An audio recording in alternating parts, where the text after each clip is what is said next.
Bonjour à tout le monde, Shavua Tov, les Chol Hatzofi et Hatzofot, tous celles et ceux qui nous regardent, qui nous écoutent. Nous sommes aujourd'hui le 18 juin, 24 Sivan. 18 juin, ça me rappelle quelque chose. Quoi? C'est l'appel du 18 juin 1940. Non, c'est pas l'appel du général de Gaulle. C'est mon appel à moi. Ah, que Hachem Barach, je me suis marié le 18 juin. 18 juin 78. Ce qui est extraordinaire, c'est que au Maroc, j'habitais donc à Rabat. Et Rabat, j'habitais 18 rue de Marseille. Hachem m'a envoyé en 1970 à la Yeshiva, ici, à Marseille. Puis je me suis marié avec la fille du directeur, du Rav, le 18 juin 78. Donc c'est un moment extraordinaire. Alors il y a beaucoup de gens qui offrent à la femme, à leur âme sœur, ils lui offrent des fleurs, des roses, des cadeaux. Je vais lui offrir mon cours, pour elle, parce que grâce à elle, j'étudie. Donc le 18 juin 78, je me suis joint à mon conjoint, et sans joint, ni silicone, ni rien du tout. Vedavad Beishto, il s'attache à sa femme. C'est marqué dans la Torah, il doit s'attacher à sa femme. Plus exactement, se coller à sa femme. Et Baruch Hashem m'a toujours laissé étudier la Torah, diffuser les cours de Torah. C'est grâce à elle. Je voudrais lui dire, avec l'aide de Hashem, comme il a dit Rabbi Akiva à ses élèves, après 24 ans de séparation, qu'il est allé à la Shiva, qu'elle a laissé, qu'elle a supporté, Eshet Ha'il Mimtza. La femme vertueuse comme ça, qui trouve? Et lorsque les élèves ne connaissaient pas la femme Rachel, la femme de Rabbi Akiva qui s'appelait Rachel, ils l'ont poussée, parce qu'elle s'est approchée devant lui, elle s'est agenouillée devant lui. Parce que vous savez, vous imaginez qui est Rabbi Akiva. Il revient de la yeshiva avec 24 000 élèves, le grand brave. Et Rabbi Akiva de reconnaître bien sûr son épouse, il a dit: arrêtez, laissez-la. Sheli veshelachem shelahi. Ce que je possède en Torah, ce que j'ai étudié, que je me suis approché de Hachem, que la Torah m'a ouvert les yeux, m'a ouvert mon âme, et ce que vous avez reçu comme Torah de moi, c'est grâce à elle. Et c'est là où ils ont vu la fille de Rabbi Akiva, la femme de Rabbi Akiva, qui était une femme exceptionnelle. Bien, je voudrais dédier ce cours-là à mon épouse.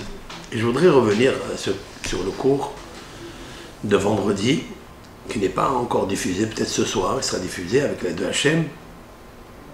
Ce shiur-là, nous avons dit quelque chose où il nous faut comprendre la vraie raison des Meragilim. Comment on peut comprendre des géants en Torah, la tête des bénis Israël, et quand même ils ont chuté, ils ont perdu leur émouna. Et ils ont rapporté des paroles défavorables.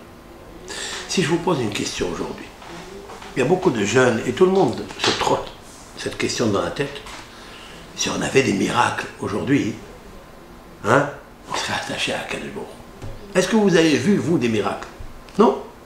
Personne n'a vu des miracles, c'est vrai. Est-ce qu'il y a aujourd'hui une personne qui peut nous faire l'ouverture de la mer Rouge, l'ouverture de la statue David? Est-ce que quelqu'un peut nous ouvrir la mer? Non. Comment on peut dire qu'on peut croire en Hachem? Il est là, il existe, mais c'est très difficile de croire ce qui est marqué dans la Torah. C'est vrai? S'il y avait aujourd'hui des miracles, est-ce que Hachem il a parlé avec quelqu'un parmi nous? C'est une question que tout le monde se pose. Ça, c'est une question que tout le monde pose. Moi, je vais poser une autre question. Une autre question. Je pose à tout le monde. Si Moshe Rabbeinu était là, hein, il serait manifesté au Am Israël, il va en Eretz Israël, il plante sa tente, bien sûr sur son âne comme autrefois, et Moshe Rabbeinu il dresse sa tente et tout le monde viendrait bien sûr se prosterner devant lui. Déjà regarder son visage, apprendre de lui. Ce serait un moment extraordinaire. Oui. Je demande la question. Est-ce que tout le monde quittera son travail, ses habitudes, et viendrait se planter à la tente de Moshe Rabbeinu? Vraiment? Parce qu'on sait très bien qu'il était un homme exceptionnel. Y aura-t-il parmi nous des personnes? La réponse est que tout le monde, normalement, doit être là. Moshe Rabbeinu, il nous a écrit cette Torah, qui a fait descendre la Torah du ciel. Torah Bashamaim. Tout le monde sait que la Torah, elle est donnée Mina Shamaim. C'est un des principes de la Emouna. Moshe Rabbeinu qui a fait l'ouverture de la mer Rouge, où les peuples étaient fascinés de Moshe Rabbeinu. Même Balaam, le prophète Balaam, a dit que Moshe Rabbeinu kohob efiv. Là donc, on serait resté à côté de planter à sa tente à la queue du aurait eu. C'est vrai? Eh bien, c'est archi faux. Ce n'est pas vrai. Il n'y aura même pas une personne qui restera avec Moshe Rabbeinu dans la tente. Aucune. Mais là, je vais vous révéler quelque chose. Pourquoi? Pourquoi? Je vais vous demander quelque chose. Est-ce que nous, maintenant dans notre génération, on est plus grand que la génération précédente?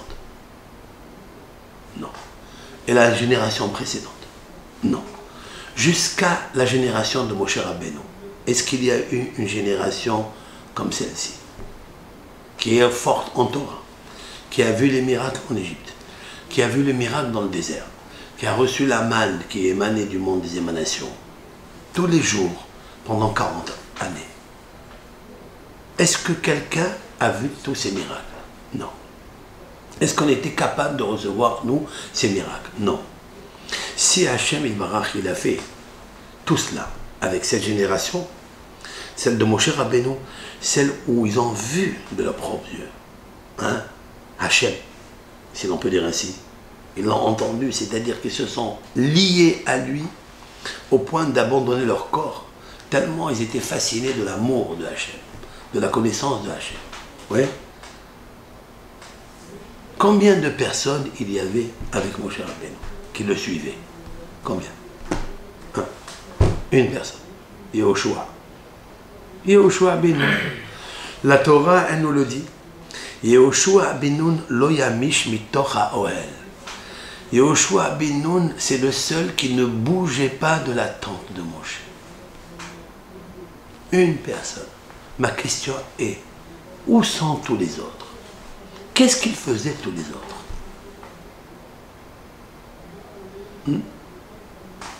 Je vais vous étonner encore un peu plus. Ce même Moshe Rabbeinu qui est extraordinaire, n'a-t-il pas témoigné dans la Bible, dans la Torah, que le peuple d'Israël s'est tellement rebellé contre lui, contre son frère Aaron? Et nous allons le voir dans la paracha de Korah, parce que ça suit. Au point où Moshe Rabbeinu, il a dit, et il a écrit dans la Torah, ça fait partie des mitzvot de la Torah, ça fait partie des reproches de la Torah de Moshe Rabbeinu. Od me'at uskaloni. Encore un peu et il me lapide. Et qu'est-ce que je fais, Hachem, avec ce peuple? Avec ce peuple de la Emouna, avec ce peuple qui est grandiose, qui a vu Hachem à Arsinaï, qui a reçu la Torah, voir Moshe Rabbeinu, qui a vécu des miracles uniques. Ce même peuple, Moshe a témoigné encore un peu et il me lapide. D'où il le sait qu'ils allaient le lapider? D'où il le sait? C'est sûr qu'ils ont enlevé les pierres. C'est qu'ils ont enlevé des pierres pour lapider Moshe Rabbeinu. Et ma question est de savoir, mais comment? Est-ce que nous, aujourd'hui, on pense mieux qu'eux? C'est qu'on est très loin de la Emouna. Et on ne sait même pas ce que c'est la Emouna. On ne sait pas ce que c'est la Emouna. On pense qu'on a la Emouna. Nous avons, oui, une Emouna qu'on appelle dimyonite. Une Emouna qui est imaginaire. Je vais t'apporter des gens qui avaient la Emouna puissante, la Emouna hoshit, c'est-à-dire concrète, Par le houch, ils sentaient la émouna comme vous sentez l'air. Et quand même, regardez ce que Akadosh Baruch Hu, il a écrit dans la Torah. Je suis avec vous dans le livre de Devarim. Je suis dans le verset Chaf Aleph. Moshe Rabbeinu, c'est lui qui a écrit le livre de Devarim. Et Moshe Rabbeinu, le premier paracha, c'est Devarim. Il leur fait des reproches. Parmi les reproches, écoutez. Re'e Natan Hashem, je vais traduire mot à mot, tout simplement, pour voir qu'est-ce que Moshe Rabbeinu y pense. Re'e Natan Hashem Elohecha lefanecha et haaretz, regarde. C'est quoi regarde? C'est quoi le langage regarde? Ça veut dire de tes propres yeux tu as vu. Natan Hashem Elohecha lefanecha et haaretz, l'Éternel a donné la terre devant toi, Aleresh, monte et hérite-la. Ka'asher diber Hashem, comme il a parlé Hashem, Elohe avotecha, le Dieu de tes ancêtres, là, à toi. Al tira ve al tehad, n'aie pas peur et ne crains rien du tout. Ok?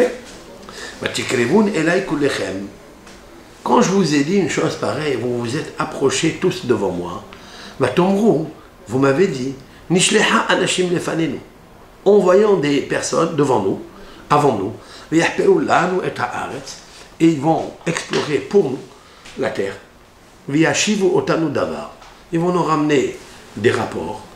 Et quel est le chemin où nous allons monter, quelles sont les villes par lesquelles nous allons passer. Il est marqué dans la Torah, Moshe Rabbeinu, il écoute et il leur dit, et là, votre requête a plu à mes yeux.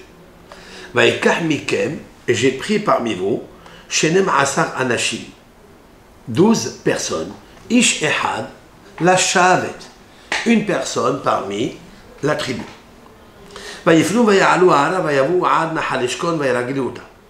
Et ils sont montés la montagne, ils sont venus jusqu'à Nahal Eshkol et ils l'ont exploré. Ils ont apporté des fruits de la terre, etc. Oui. Après, qu'est-ce que vous avez dit après? Dans le passouk Kravzaïn, dans le passouk Kravhe, ils ont pris des fruits de la terre. Il nous en fait descendre. Et ils nous ont ramené les rapports.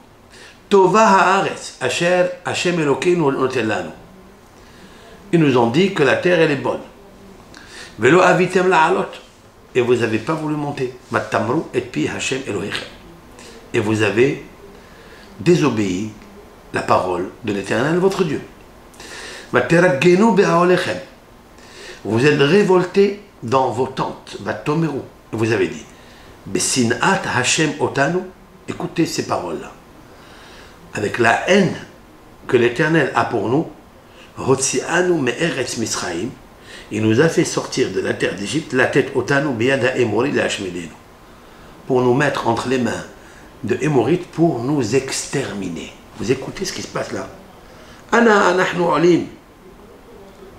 Pourquoi nous allons monter? Nos frères ont fondu nos cœurs. Les morts Amgadol Vara Mimenu. Vous avez dit qu'il y avait là-bas, les Beragilim ont dit qu'il y avait un peuple grandiose, Varam, puissant, Mimenu, que nous. Arim Gedolot Upsurot Bashamaim. Il y a des villes qui sont murées et qui a des murailles qui sont hautes jusqu'au ciel. Les Gam Bene Anakim Ra'inusham. Et nous avons vu aussi des enfants de géants qui habitent là-bas. Ils ont vu des géants. Va Omar Alechem, et je vous ai dit, n'ayez pas peur. L'ota'atsun, n'ayez pas peur. L'otiraoun même, n'ayez pas l'effroi d'eux. Hashem Elohechem Aolech Lifnechem, l'Éternel, votre Dieu, qui marche devant vous. Hu ilahem lachem, c'est lui qui fera la guerre pour vous. Comme il a fait devant vous, devant vos yeux, à l'Égypte. Dans le désert où tu as marché, que tu as vu pendant 40 ans.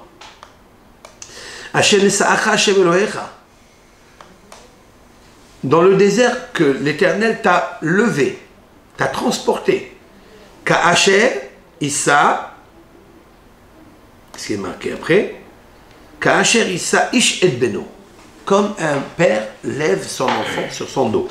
Bechol aderech asher alachtem. Tout le chemin que vous avez traversé. Ad bo'achem adam hakomazé. Jusqu'à ce que vous êtes arrivé ici. Et sur Eretz Israël, vous ne croyez pas en Hachem Elohechem. Celui qui marche devant vous et qui vous prépare le chemin, Ba'esh Laila, la nuit avec le feu, l'Éternel, il marche devant vous avec les colonnes de nuée le jour et avec le feu la nuit. Vous avez vu tout ça? L'Éternel, il a entendu toutes vos paroles. L'Éternel s'est mis en colère et il a juré en disant, si un homme parmi vous de cette génération, il leur dit Hador Hara Azé, waouh, cette génération mauvaise est à Aresatova. Est-ce que parmi vous, un homme dans cette génération mauvaise aura le mérite de voir cette terre magnifique, la tête là, que j'ai juré de donner à vos ancêtres? Zulati, excepté Caleb Ben Yefouné, seulement Caleb Ben Yefouné, d'accord? Qu'est-ce qu'il y aura? Irena, lui, il la verra. Le vélo Eten et Haaretz, et à lui je donnerai la terre Ka'asher Darachba. Quand il est parti là-bas, parce que vous savez très bien que Caleb, il est parti se ressourcer et prier à Hebron, par rapport à Abraham Avinu, et il a demandé à Votaï Bikshu Alay Rahamim, cher père, demandez pour moi à Hachem des miséricordes pour ne pas que je tombe dans le mauvais conseil des Ragelim. Seulement à lui et à ses enfants, Ya'an Hachem Mille Ahara Hachem, parce qu'il a exaucé les paroles de Hachem. Gam, regardez ce qu'il dit mon cher Rabbeinu Alav Shalom. Wow, cette phrase-là, elle me fascine. Gam bi it anaf Hachem biglalchem lemor.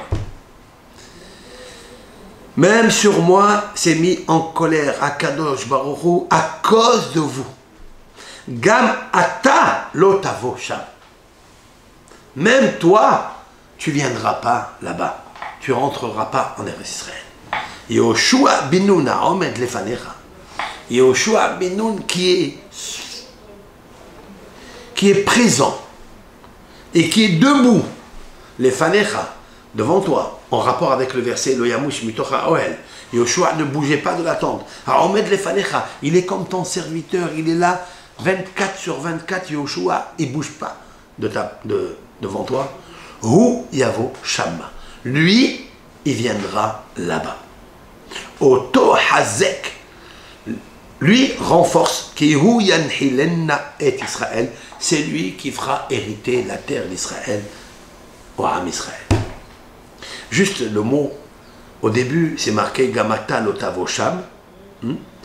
Toi aussi, tu ne viendras pas sham, là-bas. Et quand il reprend Yehoshua bin Nun, ou Haomed lefanecha, qui est debout devant toi, ou Yavo, qu'est-ce qui est marqué? Shamma. Ou Yavo Shamma. Il n'a pas dit Sham. Pourquoi? Parce que Yehoshua va se réincarner en lui, Moshe. Pour ça qu'il dit Shamma. Shamma, c'est Moshe. C'est pas Sham en Eretz Israël. Hu yavo Shamma. Comme si c'est marqué Shamma yavo hu lefanecha omed Yehoshua bin Nun. Rétroactivement, vous pouvez lire comme ça. Shamma, Moshe, c'est 3 lettres, Shin, Mem, He, puisqu'il aurait pu dire Sham, non, comme on, non. Shama. Alors, on peut lire le verset rétroactif.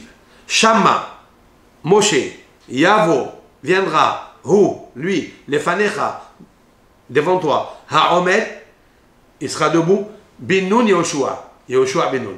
Vous avez compris? Ça, c'est un scoop, ça. Akebuchou, il a répété, il n'a pas besoin de répéter. Il aurait pu dire, Yehoshua Binoun, c'est lui qui héritera la terre. Ouais? Non. Il a voulu lui dire que Yehoshua, il marchera avec Moshe Rabbeinu. Et à partir de quel moment? Parce que Moshe Rabbeinu, quand il a mis les deux mains sur Yehoshua pour l'approuver, pour le rendre chef spirituel, il a posé ses mains, mais en fait, il s'est investi en Yehoshua. Alors maintenant, pourquoi Yehoshua, il mérite ça? Pourquoi? Parce que c'est le seul qui a compris qui était vraiment Moshe Rabbeinu.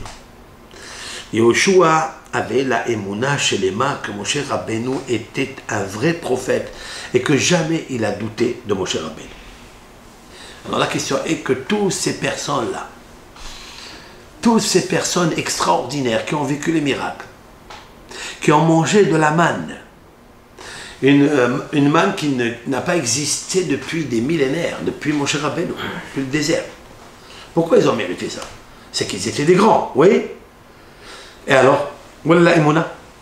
Où est partie la émouna? Non seulement qu'ils n'ont pas eu la émouna, Lohe ematem. Dans la paracha de Meragelim, de Shelach Lecha, c'est marqué autre chose là-bas. C'est marqué Lohe ematem bi.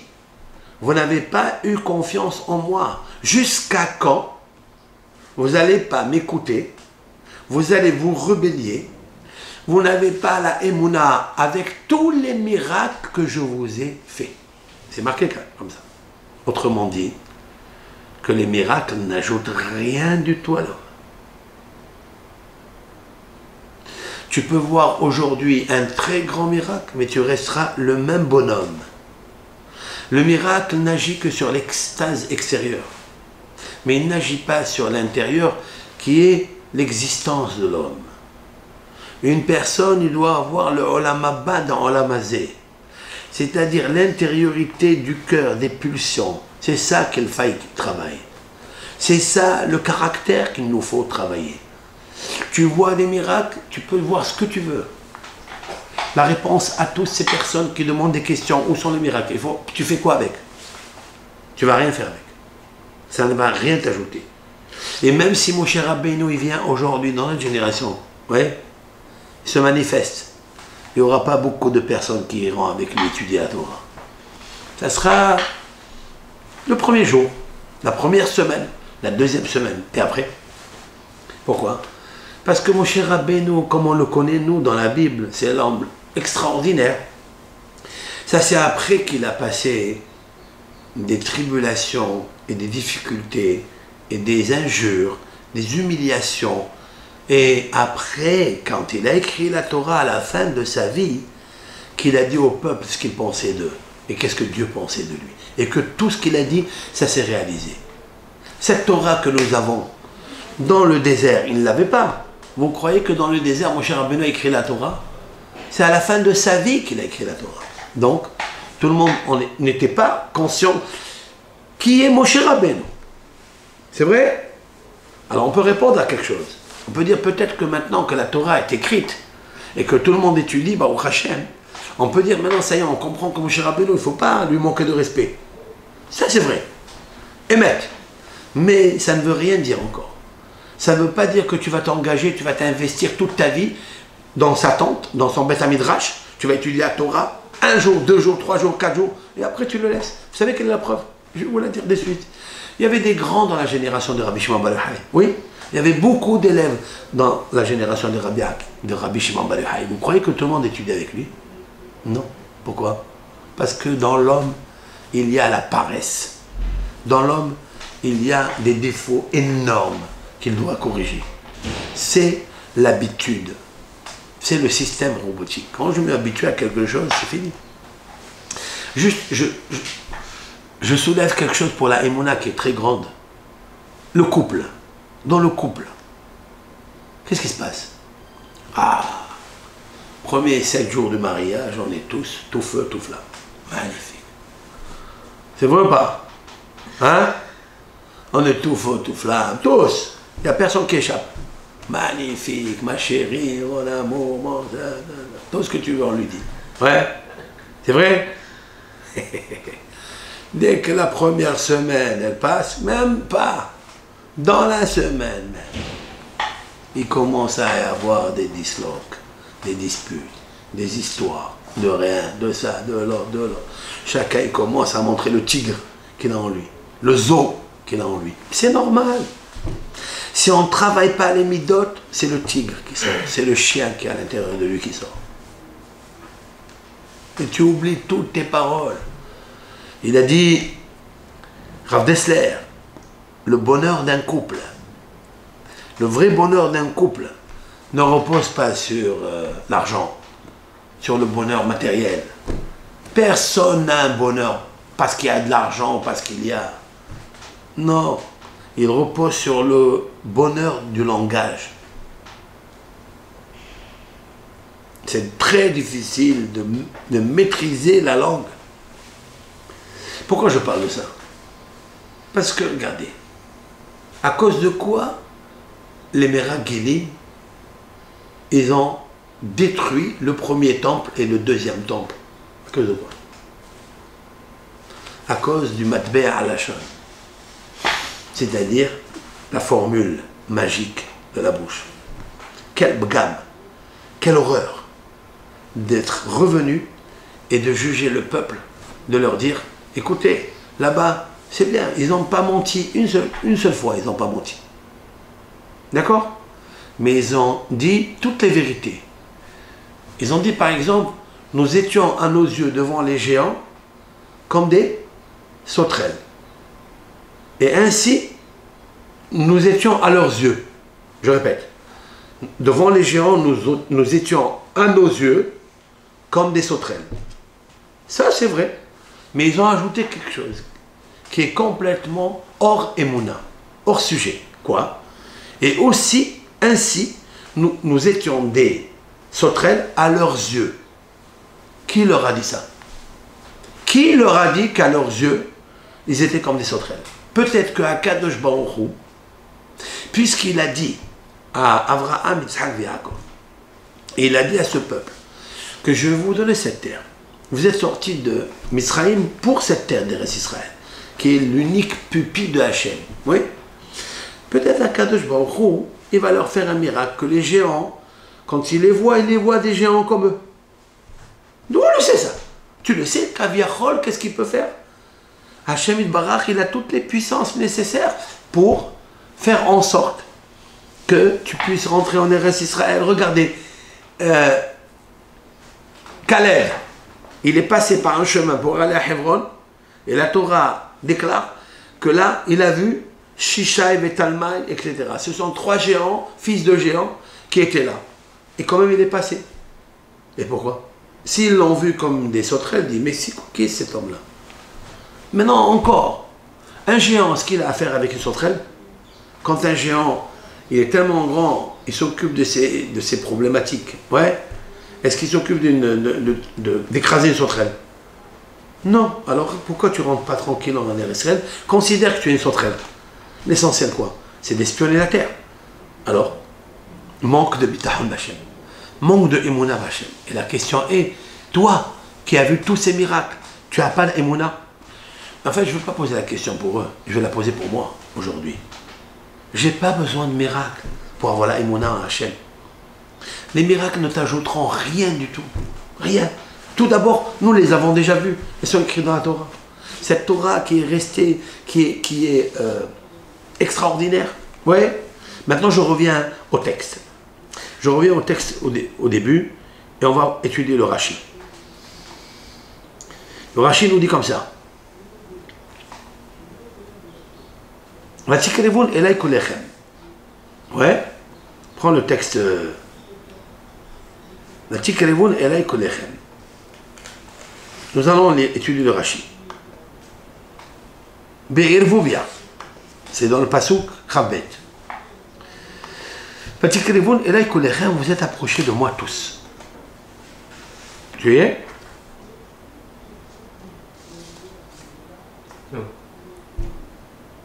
Be'ervouvia, mélangé, trouble. Ou l'halal ou omer. Et en haut, c'est marqué, vous êtes approchés de moi, tous les chefs de tribu et les vieillards. Etc. Là-bas, de quoi ça parle? Que les bénis Israël, après Matan Torah, ils étaient tellement heureux qu'ils se sont approchés de Moshe Rabbeinu, lui ont dit, c'est extraordinaire, nous sommes tous unis. Ota Kriva, cette approche-là, a été hogenet, c'était une approche convenable. Yeladim, les adolescents, Mechabdim et Azekelim, ils honoraient les vieillards. Veshalhum lifnehem, ils les envoyaient devant eux. C'est-à-dire, ils donnaient le kavod aux vieillards. Aux skeni mechabedim et harashim. Et les vieillards honoraient les têtes de la communauté. La lechet lifnehem, de marcher devant eux. Avalkan, Moshe Rabbeinu dit Vatikreun elay kulechem be'erboubia. C'est-à-dire tous mélangés. Yeladim dohafim et azekelim. Les adolescents poussaient pour passer devant les vieillards. Et les ékénim dohafim et arachim. D'accord? Et les vieillards, et les poussaient de, comment on appelle ça? Les rachim. On continue le rachim. Il va y avoir un autre rachim qui est très intéressant. C'est marqué après Vaïta va davar be'enai. Je vais te dire où c'est.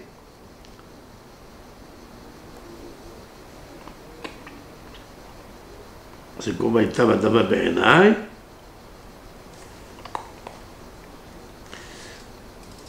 Et c'est là où Moshe Rabbeinu nous dit quelque chose de fabuleux qu'il nous faut tirer. Tu es arrivé? C'est quel? Ah, c'est la suite quoi. Vaïta va davar be'enai. Moshe Rabbeinu il a dit, le fait de vous voir comme ça, ça a plu à mes yeux. Oui? Alors quelle est la faute de Moshe Rabbeinu? Si ça a plu à tes yeux, c'est pourquoi Dieu lui dit Shelach lecha anashim. Hein? On voit des hommes. On voit, c'est toi qui envoie. Pourquoi? Il dit Rashi, be'enai, velo be'enai amakom. Il dit que l'Éternel n'était pas d'accord avec lui. Et mon cher Rabbeinu, il avoue que la chose a plu à mes yeux, mais pas aux yeux de Hachem. Alors la question, elle est, il demande Rashi, si c'est ainsi, ve'im be'enei Moshe ayatov, lama amara batochachot. Si Moshe Rabbeinu, ça lui a plu d'envoyer des espions pour explorer la terre, pourquoi Moshe Rabbeinu, il rappelle cela dans les reproches, les réprimandes qu'il a fait au peuple d'Israël? Puisqu'on est dans les Devarim, on est dans le livre des réprimandes. Oui? Pourquoi c'est un reproche? C'est une très bonne question, pas? La réponse, elle est comme ça. Le Rashi dit comme ça. Machal et Adam shomer la havero. Parabole. Un homme, il dit à son camarade, Mchorli hamor chazé. Tu peux me vendre cet âne-là? Il lui dit, Amalohen. Il lui dit, oui. Notno, ata lo benisayon.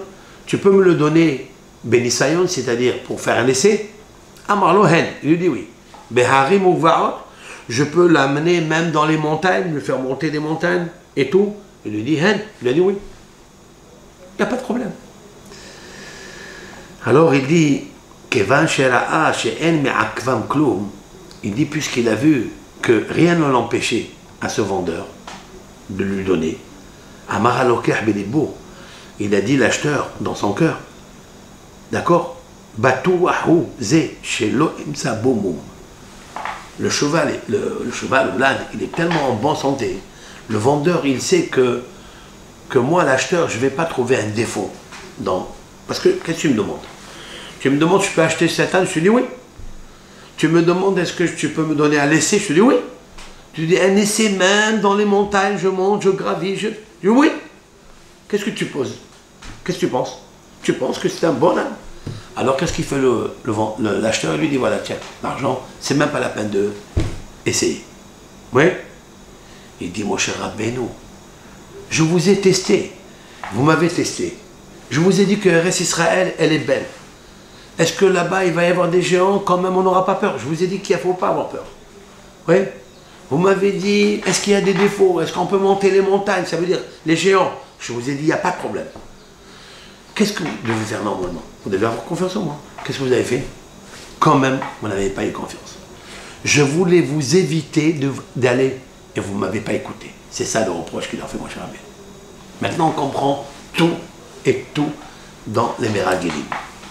Les Meragelim, en fait, ils ont vu le scénario que les jeunes poussaient les vieux arbres. Qu'est-ce qui se passe aujourd'hui dans le monde? Hein? Quoi nous vivons aujourd'hui? On voit que les jeunes n'ont aucune éducation de rien du tout. Pourquoi? On est influencé par l'extérieur.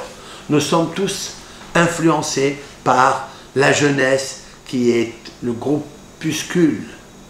Ce sont des jeunes qui n'ont pas un derrière, qui n'ont pas un chemin. Alors si aujourd'hui on est comme ça, hein, d'où on a appris? Des Meragelim. Le Horban Abayit, c'est-à-dire la destruction du premier temple, parce qu'il nous faut parler, nous avons annoncé Shabbat, le mois de Tammuz. Le mois de Tammuz, il veut dire beaucoup de choses.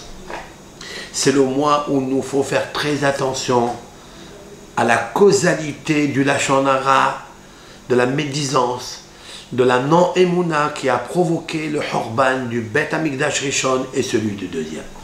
Et comment il a commencé? Be'er Bobia. Il a commencé par la jeunesse. Yeladim do Hafim et Ezekelim. Les jeunes, ils poussaient les grands. Et les Ekelim poussaient les Rachim. N'est-ce pas ce qui se passe aujourd'hui? Que les jeunes n'écoutent plus personne. Et leur question est, faites-nous des miracles. Si vous nous faites des miracles, ça va marcher. On ne peut pas être plus grand que les générations de Moshe Rabbeinu, où leurs péchés sont comptés au bout des doigts. Donc, écoutez les miracles. Comment tu vas enlever les midot raot qui ont fait que tu pousses le vieux, que tu ne lui donnes pas le respect qu'il faut? Qu'est-ce qu'elle dit, la Gemara? La Gemara, elle dit que l'avènement messianique, un des simanim les plus grands, c'est qu'Allah Kama Bahamota. C'est que la belle-fille, elle va se lever contre la belle-mère. Tiens, la belle-fille, elle va se lever contre la belle-mère. Soit c'est un siman de Mashiach. Ça a commencé déjà tôt. Mais Hamota, Bakalata, les deux, c'est vice-versa. La belle-mère dans la belle-fille, la belle-fille dans la belle-mère. C'est un siman, ça. Les gens, ils attendent aujourd'hui que Ishmaël, ils se battent avec Ishmaël, et les guerres entre Édom et Seir et Moab, etc. Tous ces cours qui se font par rapport à la venue du Mashiach, lorsqu'il va y avoir des guerres, tout ça. Il n'est pas cité un mot dans la Mishnah. Ce sont les docteurs de la Mishnah, hein, il y a 2000 ans, qui ont déclaré dans cette Mishnah, dans le traité Sota, à la fin, 49b, page 49b, qu'ils ont dit des simanim que l'on vit au quotidien. Ils n'ont même pas parlé de la guerre ni de rien du tout. Vous savez quelle est la grande guerre qu'il y a? C'est ici. C'est pas la guerre nucléaire, Arsenal. C'est la guerre du cœur. C'est la guerre de l'amour et de la haine. C'est de la guerre qui est plus grand, qui est plus petit. Tu m'as respecté, tu ne m'as pas respecté. C'est de ça que Hachamim ils ont parlé.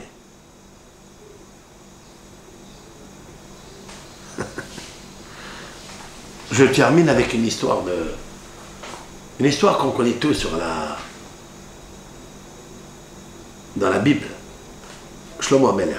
Vous vous rappelez l'histoire de deux femmes qui ont accouché? Il y a deux femmes qui ont accouché. Et une des femmes, elle n'a pas fait attention, elle s'est assise sur son bébé, elle l'a écrasé, elle l'a tué. Une des mamans, elle a tué son bébé. Qu'est-ce qu'elle fait? Elle dit quoi? Elle a tué son bébé, elle ne peut plus rien faire. Elle a pris son bébé qui est mort, elle est partie dans le lit de l'autre accouché, elle a pris le bébé vivant, elle l'a posé dans son berceau, et le bébé mort, elle l'a mis dans le berceau de la voisine. L'autre, elle se lève, et elle voit son bébé mort. Mais il était vivant il y a 1 minute. Et elle sait qu'elle ne l'a pas touché, qu'elle lui a donné à manger normalement, qu'elle l'a surveillé. Vous connaissez cette histoire. Et puis, ces deux femmes, elles se disputent. Elles disent, c'est toi qui as tué le bébé. Et le bébé que tu as entre tes mains, c'est le mien. C'est le mien. Elle dit, pas du tout. Béni Ahay ou Ben Khamet. Mon fils, c'est le vivant, et le tien, c'est le mort. Comment résoudre ce problème? Shlomo HaMelech. Et c'était à l'époque du roi Salomon. Ils sont allés voir Shlomo HaMelech pour juger. Shlomo HaMelech, au début, il a fait toutes sortes de manipulations à ces deux femmes, hein, en leur posant la question, ton fils il est mort ou il est vivant? Alors chacune elle a répondu des heures et des heures d'interrogation pour essayer de trouver un défaut, hein, dans leur réponse. Toutes les deux, elles ont répondu à chaque fois convenablement. Il a fait un targuil, des exercices pour que l'une se trompe, parce que des fois on peut dire oui alors que c'est non, c'est un lapsus. Mon cher Rabbeinu, Shlomo HaMelech attendait ce lapsus négatif ou positif. C'est ton fils, il dit mon fils c'est le vivant, toi c'est ton fils c'est le mort, le fils. Et toutes elles ont répondu convenablement. Alors Shlomo HaMelech il a dit voilà ce qu'il me reste à faire. Je vais prendre le glaive. Il prend le glaive et il dit vous savez ce que je vais faire? Qu'est-ce que tu dis toi? Mon fils est le vivant et ton fils il est mort. Et toi, le contraire. Bon, écoutez bien, il y a une Mishnah qui dit si deux personnes ils ont trouvé un habit dans la voie Efker, c'est-à-dire dans l'endroit qui est abandonné, ils ont trouvé un habit, ils l'ont levé. Un il dit c'est à moi entier, l'autre il dit c'est à moi entier. Qu'est-ce qu'on fait? On le partage en deux. Il leur dit Shlomo HaMelech, vous savez ce qu'on va faire? On va prendre ce bébé et je le partage en deux. Il prend le glaive et juste il veut. Il dit qu'est-ce que je fais? À l'une, la fausse, celle qui a tué son bébé, elle a dit oui, partage-le en deux. Et l'autre, la mère qui a vraiment sait que c'est son bébé, elle a dit non, c'est pas grave, je ne le veux pas. Je veux pas que tu le coupes en deux. Donne-lui à cette femme-là. D'accord? Shlomo HaMelech, il a compris immédiatement que le bébé appartenait à qui? À celle qui a dit que de ne pas le tuer.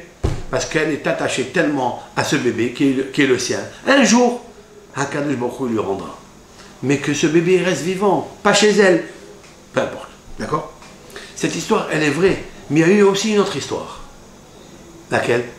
Celle de deux belles filles qui sont parties loin. Et quand ils sont revenus, elle est revenue une. Il y a une qui est revenue. D'accord? Et l'autre, on ne sait pas où elle est. Et chaque belle-mère, elle disait, ça c'est ma belle-fille. Et l'autre, elle disait, non, ça c'est ma belle-fille. D'accord? Ils sont ensemble les deux? Ouais. Elle dit, ça c'est ma belle-fille. Et l'autre, elle dit, ça c'est ma belle-fille. Ils sont venus chez Shlomo HaMelech. Il a dit, ça c'est ta belle-fille, ça c'est ma belle-fille. Oui, ça c'est ma belle-fille, ça c'est ma belle-fille. Chacune elle répondait, c'est ma belle-fille. Et celle qui est morte, c'est ta belle-fille. Shlomo HaMelech, il prend le sabre. Et il dit, maintenant je la coupe en deux. Alors, celle qui a dit, oui, coupe-la en deux. Il a dit, Shlomo HaMelech, ça c'est vraiment, c'est la belle-fille. Et ça c'est la belle-mère. C'est celle qui a dit, coupe-la en deux. Pas comme dans le cas où, d'accord? Tu as compris? Pourquoi? Parce que la belle-mère et la belle-fille ne s'entendent pas. Depuis le roi Shlomo. Alors quel est le siman, quel est le signe que nos sages viennent nous raconter ici? Qu'à l'avènement messianique, la belle-fille et la belle-mère vont se disputer. Mais c'est du quotidien ça. Quelle est la réponse à ça? La réponse est Kama Bahamota. C'est quoi Kama Bahamota? Aujourd'hui, c'est très difficile de se disputer en public. On se dispute, mais chacun est réservé. C'est très rare de voir que les belles-filles et les belles-mères se disputent en flagrant délit, de façon notoire. Elles se parlent très très mal l'une à l'autre, d'accord? Et en attendant, le mari subit. Et des fois, le mari, il est plus avec sa mère qu'avec sa femme. C'est dans tous les foyers comme ça. Pourquoi? Pourquoi? Il n'y a pas d'émouna. Parce qu'il n'y a pas la vraie émouna. Il n'y a pas. La vraie émouna, c'est que Hakadosh Baruch Hu, c'est lui qui régit le monde. Et un homme, il doit cultiver ses midot tovot. Il doit avoir un bon cœur. Il doit avoir de l'amour dans son cœur. C'est impossible autrement. Ça, c'est bien aujourd'hui. Mais quand on verra que les belles filles vont se lever d'une façon notoire et faire honte leur belle-mère d'une façon notoire, kama bahamota, et vice-versa, alors on saura que c'est le Mashiach. Mais pourquoi ceci mal-là? Pourquoi? Vous savez pourquoi? Je vais vous dire quelque chose. Si on dit que la femme, elle naît de la côte de l'homme, ouais, très bien. Donc, Réhouven, ses parents s'appellent Yaakov et Léa. Les parents de Réhouven s'appellent Yaakov et Léa. Si on dit que la femme de Réhouven, elle est née dans la côte de Réhouven.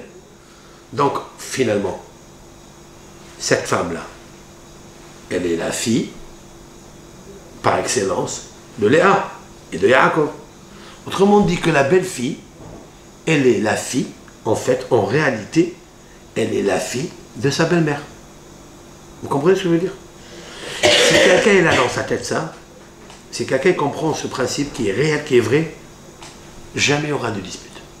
Le Gaon Ben Ish Chai raconte dans son livre qu'un jour, il y a une belle-mère, une belle-fille, qui sont venues le voir. Et se disputer à mort. Se disputer, mais alors d'une façon notoire. Le Gaon Ben Ish Chai leur dit ce que je viens vous dire maintenant. Il a dit à la belle-mère, cette fois-ci, il lui a dit, pourquoi vous disputez avec cette femme, avec votre belle-fille? Pourquoi? La vraie raison pourquoi, c'est à cause de la jalousie. Quelle jalousie?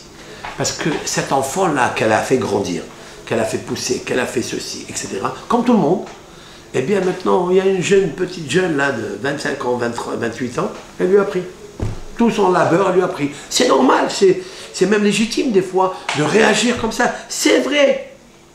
Mais jusqu'à aller se chamailler, insulter, maudire et griffer. Ça arrive, moi j'ai vu des gens devant moi se griffer entre elles. Jusqu'à là. Le Gaon Ben Ish Chai, il a eu un même cas. Il a dit à la belle-mère, est-ce que tu sais que celle-là, c'est ta fille? C'est un Kadosh Baruch Hu, il a fait en sorte qu'il a pris une femme de je ne sais de quel endroit qu'il a amenée ici. Devant chez vous, qu'il a marié, c'est ta fille. Mais là, les gens n'ont pas encore ça.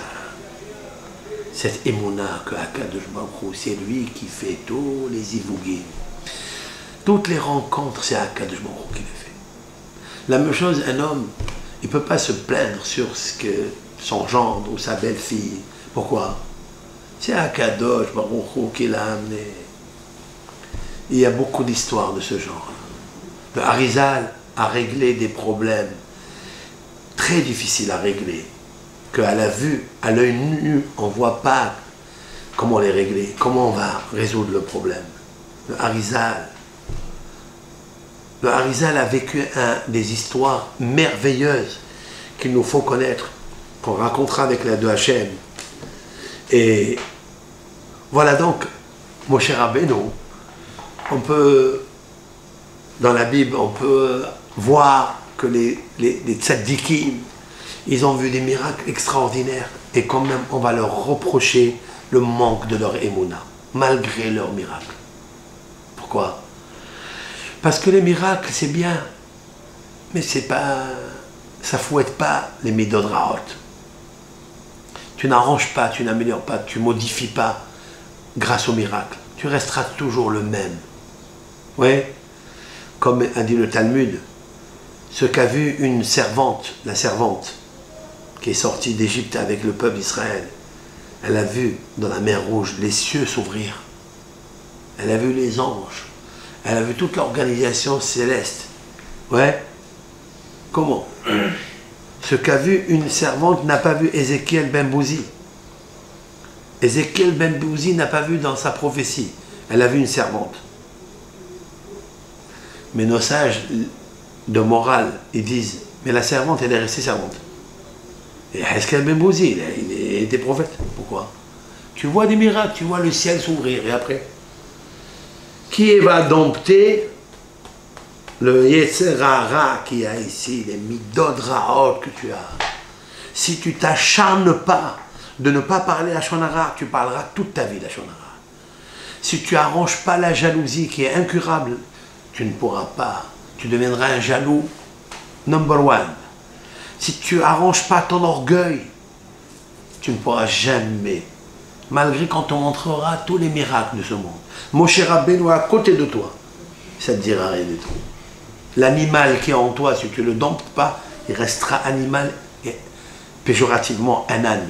Hein, pas, je n'ai rien à voir avec l'âne. Mais un âne, ça veut dire bête. Hamor. C'est quoi un hamor? Ça veut dire quoi? Hamor. Pourquoi on dit qu'il est hamor? Celui-là, il est hamor. Pourquoi? Parce que l'âne, il reste avec son fardeau au lieu de l'enlever. Détache-le. Il peut rester sans rien dire, le pauvre. On dit, t'es un âne, toi. C'est quoi? Ça veut dire quoi? Ça veut dire que t'es un imbécile, tu ne réfléchis pas. Eh bien, le peuple d'Israël a vécu tout ce qu'il a vécu. Mais ça ne veut rien dire, ça. Moshe Rabbeinu leur dit, vous êtes des gens des rebelles. L'Éternel m'a dit que vous êtes Hador Hara Azé. Hador Hara Azé. Cette génération mauvaise, vous n'allez pas rentrer en Eretz Israël. Oui, vous n'allez pas rentrer en Eretz Israël. Pourquoi? À cause du manque de Emouna. Qu'est-ce qu'on va dire, nous, dans notre époque? Qu'est-ce qu'on va dire, nous, qu'on est très loin de la vraie Emouna concrète? Pas dimionite, sichlite, logique, ou bien dimionite. Non, la crainte de Hachem réellement. Réellement. Sans contradiction. Elle est très difficile, celle-là. Et il n'y a personne ici, dans cette génération, qui peut dire que oui, quand il y avait tel et tel rave vivant, je suis resté à ses côtés, j'allais toujours à ses cours, je suis attaché à lui. Il n'y a pas. Alors pourquoi? Mais tu as vu pourtant des grands, il y en a aujourd'hui des grands en Eretz Israël, en Amérique. On est parti les voir, on est parti leur rendre visite. Non. Pourquoi? Chacun, il s'occupe à tailler son grenadier, sa vigne, son olivier. D'accord? C'est là qu'il faut faire un grand avodat Hashem. Et Bisroudze, Akadosh Baruch Hu nous aidera à ce que les jeunes de nos générations, ils poussent les grands pour aller vers eux, à les comprendre, la sagesse, à les connaître, l'amour d'autrui, grâce aux grands, grâce à la Torah. Et Bisroudze, tous les parents, tous les couples peuvent s'entendre grâce à la Emouna. Amen et Amen.